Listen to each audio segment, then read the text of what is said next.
معنى ان انت دوست على الفيديو ده يبقى انت مبتدئ او انت متعلم بس مش عارف تستخدم اللغة اللي انت اتعلمتها. فانا في الفيديو ده ان شاء الله هشرح لك ازاي تستخدمها. تمام، هتخش على شات جي بي تي تقول له انشئ ملف بصيغة HTML ويكون عبارة عن آلة حاسبة متطورة جدا 960، وتكون قوية وتفاعلية ومتطورة جدا من حيث الشكل، جيلاتينية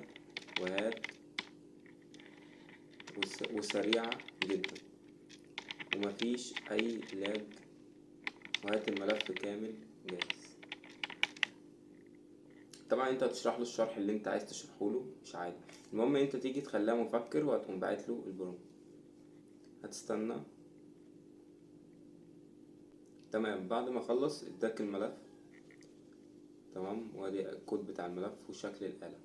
طبعا احنا عايز تنسخه وتعمل ملف براحتك، بس الأحسن ان انت هتحمله. هتدوس عليه هيقولك اختار مكان التحميل، ثواني.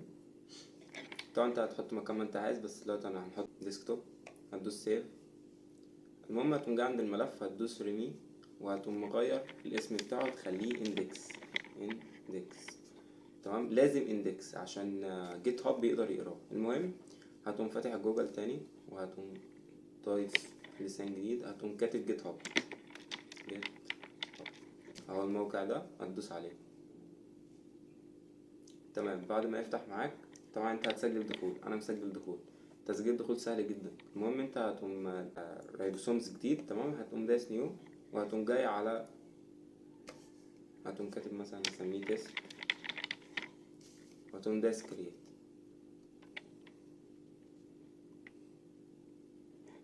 تمام، بعد ما يفتح معاك هتدوس ابلودنج، تمام، بعدها هتدوس choose your files، وبعدها هتختار index اللي احنا لسه عاملينه. هتدوس open، هتستنى الملف يحمل. تمام، حمل. هتدوس combinate changes، هتستنى. تمام، هو خلص. هتقوم دايس على setting، هتخش على settings، بعدها pages بتاع، وبعدها هتيجي عند none هتخليها مين، وبعدها هتدوس save.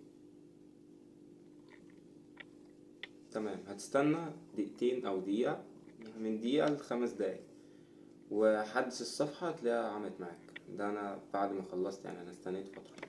المهم هتدوس على اللينك بتاع الموقع بتاعك، هتدوس افتح الرابط. تمام، هتفتح معاك الآلة. طبعا انت مش شرط ان انت تعمل آلة حاسبة، انت ممكن تعمل اي حاجة تانية. تمام، وزي ما انت شايف الآلة شغالة.